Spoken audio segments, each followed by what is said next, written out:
love the gov, okay? 1, 2, 3. We love the gov! We love the gov! We love the gov! We love the gov! We love the gov!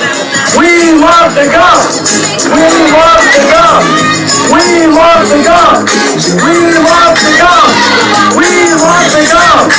We love the gov! We love the gov!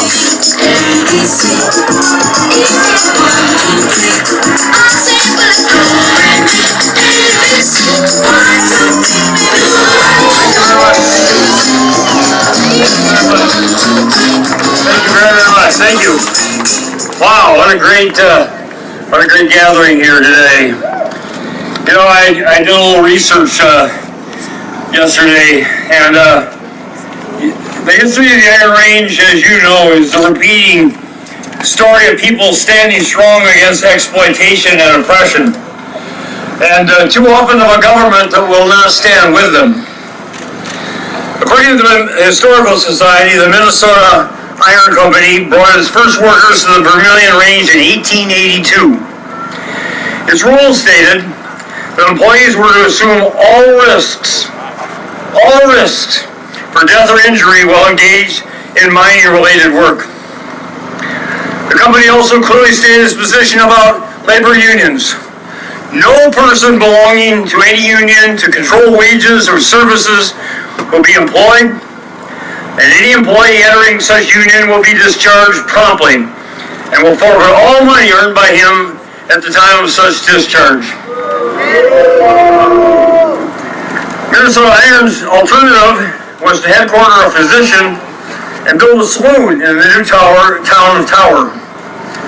One company official wrote in 1883, "With a doctor and a saloon in Tower, there'll be no reason why men should ask for higher wages than any other place."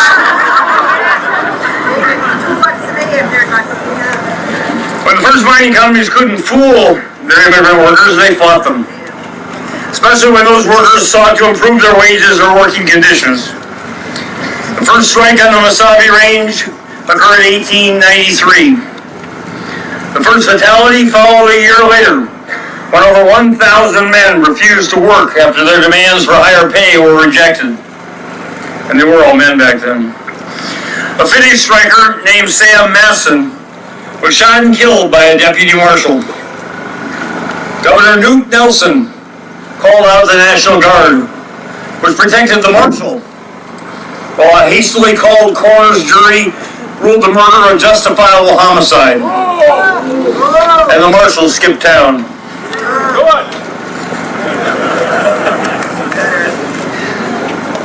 That is the history of the Iron Range. That is the legacy left you by the courageous men and women who fought for their rights and died for justice for all. That fight continues. Today's enemies are not the companies, it's the countries who dump their steel on the U.S. market, depress your prices, and take away your jobs. This is not a new fight. I remember when I first ran for the Senate in 1982.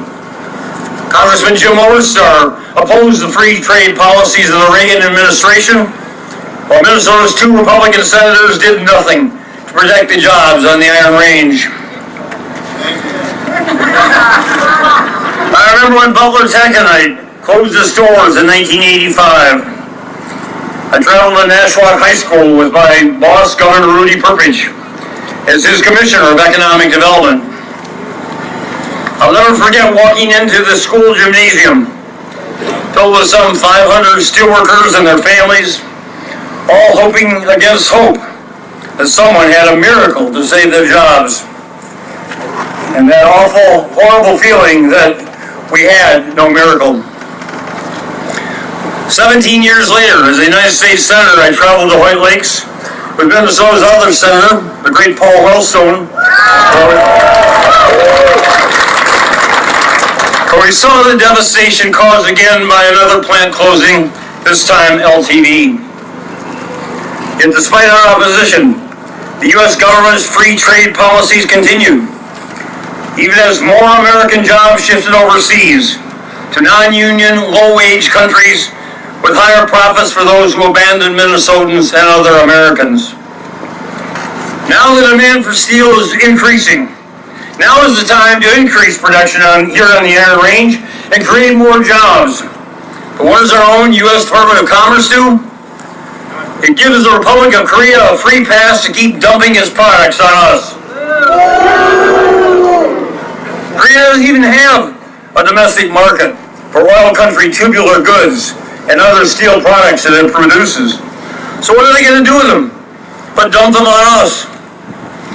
Imports of Korean CTG increased by 45% from 2011 to 2013. It was worth over $800 million.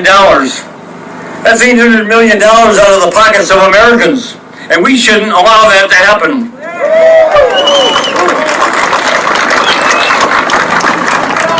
It's essential that our U.S. government stand up for American workers and enforce fair trade practices. Keep the playing field level, and Minnesota Taconite will not only compete, it will win. Why? Because we have the best workforce in the world. We have you.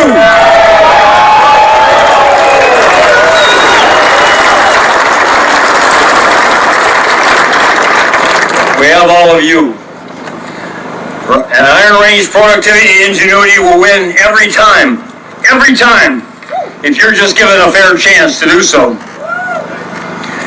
Now, our state government doesn't set international trade policies, which is too bad. Things would be a lot better if we did. What we can do is to use American steel made with Minnesota taconite to build a better Minnesota. To build new highways, roads, and bridges. To build new stadiums, apartment buildings, and office towers. To invest in Minnesota's future and in Minnesota's people. That is what we've been doing for the past 3 years. That is what we must continue to do. Now, some people are against our investing in infrastructure. Some people say it doesn't matter if they take $60 million from the IRRRB's Doug Johnson Fund or $25 million from the Minerals Fund so that they don't have to raise taxes on the rich. Well, they're wrong. State bonding creates jobs. IRRRB investments create jobs. Government's job is to create jobs, along with the private sector. And government's job is to stand with the people of the Iron Range, to stand with all of you.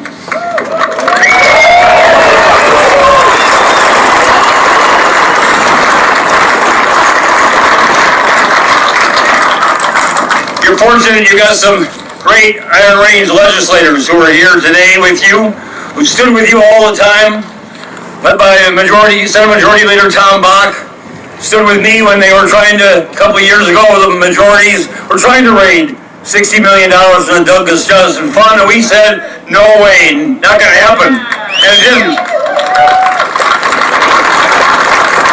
They supported the bonding bills. They supported the jobs that they will create.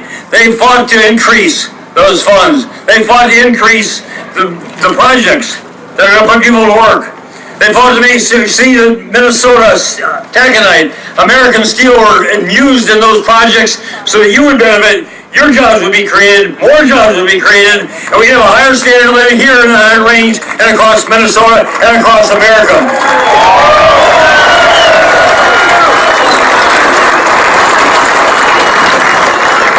I think we should send your entire Iron Range delegation to Washington and things will get a lot better over there.